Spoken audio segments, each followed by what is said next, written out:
At this point, you may now be ready to pull your hair out. We've covered an awful lot and we still haven't finished explaining the ins and outs of your video ad campaign or all the various different options. You have to think about AdWords, YouTube, account settings, advert types, destinations, bidding, and much more, all of which is getting pretty complicated. And now we're going to hit you with the advanced techniques, which range from more advanced targeting to thumbnail creation and to ideal video length. And that's before we've even touched on the best practices for making stunning videos with high production values. Now, don't let all this scare you. It sounds like an awful lot, but once you get stuck in and try it for yourself, you should find that it's actually surprisingly self-explanatory. The first and main tip to begin with is just to dive in and start playing around with the different features. You know enough now to do that. Set a low budget and experiment with driving some traffic to your brand. Once you've done that, make yourself a strong cup of coffee and head back here for some more advanced techniques that you can use to squeeze a bit more profit and performance out of your ad campaign. When choosing your video ad, one of the most important factors to consider is how long you want to make it. The general consensus here is that shorter tends to be better. Remember that you pay for a full view if your visitors last over 30 seconds, so there's no benefit in trying to make your videos tiresomely long. Getting viewers to watch to the end of your video will give you the best chance of engaging and making an impression that leads to a sale. And statistics regularly show that shorter videos stand a better chance of being watched through to the end. Another consideration is that longer videos tend to cost you more. Now, this might come as something of a surprise, seeing as your views are supposed to be calibrated via bidding, but it all has to do with a new feature, Google's quality measure. You see, Google doesn't want advertisers to be able to ruin its search engine or video service by creating spammy videos that are poorly made and promote low-quality products. But they don't have time to manually vet every advert that gets uploaded. As such, the best strategy that Google has for ensuring some level of quality is to use an algorithm that attempts to gauge how good the content of your page is. To do this, it uses something called a quality measure, which basically awards better quality content. This means that you'll be rewarded with more views and lower CPV if your videos get watched all the way through, and you'll also be rewarded for shorter videos. There's nowhere in the official documentation where this is explicitly stated. However, many prominent digital marketers have run experiments to test how much YouTube ads cost at different lengths, and the results have repeatedly demonstrated that longer videos cost more. Then again, there are still some arguments in favor of longer videos. One is that longer videos might still prevent people from watching to the 30-second mark and thus get you some free brand awareness. And this is a key point to bear in mind. Even if someone skips your video, you can still show your branding, so put that right at the start. Think about it. If an ad starts playing and you notice that it's 20 minutes long, then you may be more inclined to hit skip, even if you otherwise would have given it a chance. If your objective is to gain a little brand visibility and you're not bothered about direct conversions, then this can be a smart and effective strategy. Another consideration is that you can use a longer video to quickly develop more trust and engagement and to demonstrate real value.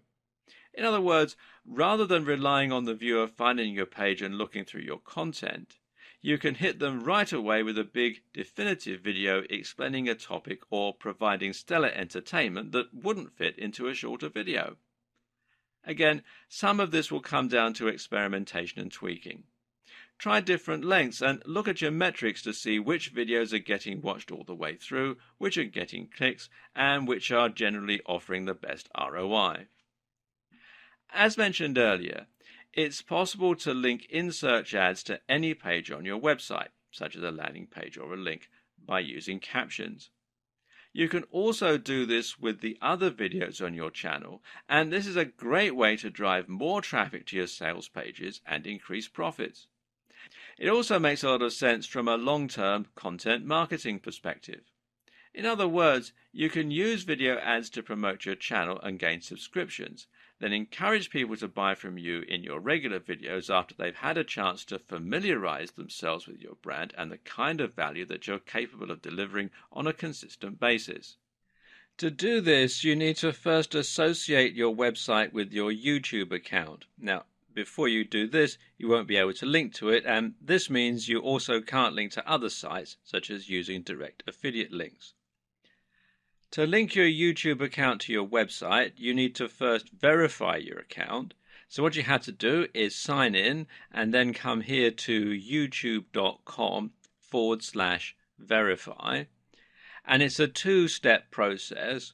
What they'll do, you select your country from the drop-down menu, and then you need to decide how they're going to send you a verification code. They can either call you on the phone with an automated voice message, or they can text you the verification code as an SMS message. It's up to you, but you do have to do this by phone in most countries. So what happens then is you decide how you want to be verified, and then they will send you the verification code, which you enter into the website on the 2 of 2 page here. You also need to ensure that your account is in good standing, and that means that you mustn't have breached any of YouTube's terms and conditions, which relates in particular to the use of copyrighted footage or audio. And you can find that out by going to youtube.com/features once you've signed into your account, and you can see here that my account is in good standing. Okay, next thing you want to do is come over here to the left-hand side and click on the Advanced tab under Channel. And then do a page down on your computer's keyboard if you're using a PC. And then you want to look for this section here where it says Associated Website. And you can then add the URL in here and click Add. And what will happen once you've entered that in is you'll get a flag here saying Pending. And it'll also be another box to say Verify. What you need to do then is click on Verify, and you'll be taken to the Search console, and here again you need to make sure that you're logged in with the same Google account, and you'll need to follow further instructions to add your site to the Search console. You'll then be asked to choose a verification method, which in most cases will mean simply adding a snippet of code to your pages that Google can subsequently detect. Once the verification is complete, the status here will go from pending to success, and you can then use an annotation to take your visitors to anywhere on your URL. A few notes here. First of all, note, when a viewer clicks on your annotation, playback will stop and this will impact your watch time metrics. Note too, if you do want to link to another destination, you can always put the link in your video description, which will appear underneath the video. This means you could, in theory, link straight to an affiliate product, and you can even mention in the video that the link is down below to draw attention to it. There are tons of options here.